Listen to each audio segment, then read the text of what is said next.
یہ خبر اسد اللہ نے دی اور دیگر ذرائع سے جب یہ خبر آئی پھر 4-5 دن بعد جا کے عطا طاہر صاحب نے یعنی حکومتی سطح پر اس کو ایڈمٹ کیا گیا اور پھر ایک آفیشیل اسٹیٹمنٹ دیا گیا. اس وقت سے پی ٹی آئی کا کہنا یہ ہے کہ جی آپ ان کے جو ذاتی معالجین ہیں ان کو ایکسس دے دیں, بات ختم ہو جائے گی. اس کو گورنمنٹ نے سیریس نہیں لیا, اس معاملے کو لنگر آن کیوں کیا جو آج معاملات اس نہج تک پہنچے؟ بات یہ ہے کہ خان صاحب 14 سال کے لیے اڈیالہ جیل ان کو سزا ہے اور وہ اڈیالہ جیل کے مہمان ہیں, اور ہر سال انسان بیمار بھی ہوتا ہے, اس کو زکام انفیکشن ہر قسم کی جو ہے ایک سال میں ایک نارمل آدمی جو ہے وہ اس کو کوئی نہ کوئی ہلکا پھلکا جو ہے ہیلتھ کے ایشوز آتے رہتے ہیں. تو یہ جیل انتظامیہ کی ذمہ داری ہوتی ہے کہ وہ ان کو ڈاکٹر کو ایکسیس دے,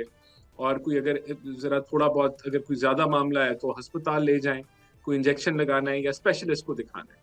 اس کے اوپر جو ہے یہ کوئی پروٹوکول نہیں ہے کہ اس کے اوپر جو ہے سپرنٹینڈنٹ جو ہے وہ پریس کانفرنس کرے کہ جی یہ فلانی چیز ہو گئی ہے, اب ہم یہ کرنے جا رہے ہیں. آپ جو پرزنر ہے اس سے کنسنٹ لے کے ہسپتال لے گئے. تو یہ جو کہنا کہ چھپایا گیا فلانا کیا, دیکھیں وہاں انہوں نے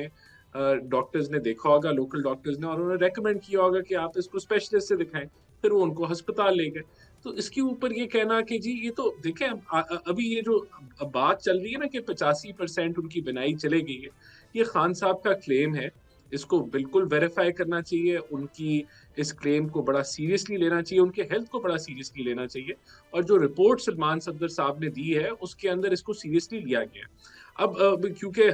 ہر دن تو 3 دفعہ تو ان کے وائٹلز لیے جاتے ہیں, ڈاکٹرز کی ایکسیس جیل کے اندر بھی جو ہے وہ اویلیبل ہے, اور پھر اسپیشلسٹ بھی اویلیبل ہے, اور اگر ہسپتال کی ایکسیس ہے تو وہ بھی دی جا رہی ہے. تو اب جس طرح وہ طارق فضل صاحب نے کہا کہ آخری میٹنگ میں تو انہوں نے کوئی آنکھ کی بات نہیں کی, بلکہ ان کی صحت کے حوالے سے سب کچھ ٹھیک قرار دیا گیا. تو کہنے کا مطلب ابھی یہ میڈیکل بورڈ بنا دیا جائے گا 16 as per the directions of the supreme court, اور اس کے اوپر جو ہے وہ ساری چیزیں سامنے آ جائیں گی. سبسکرائب کریں اور بیل دبائیں تاکہ کوئی خبر رہ نہ جائے.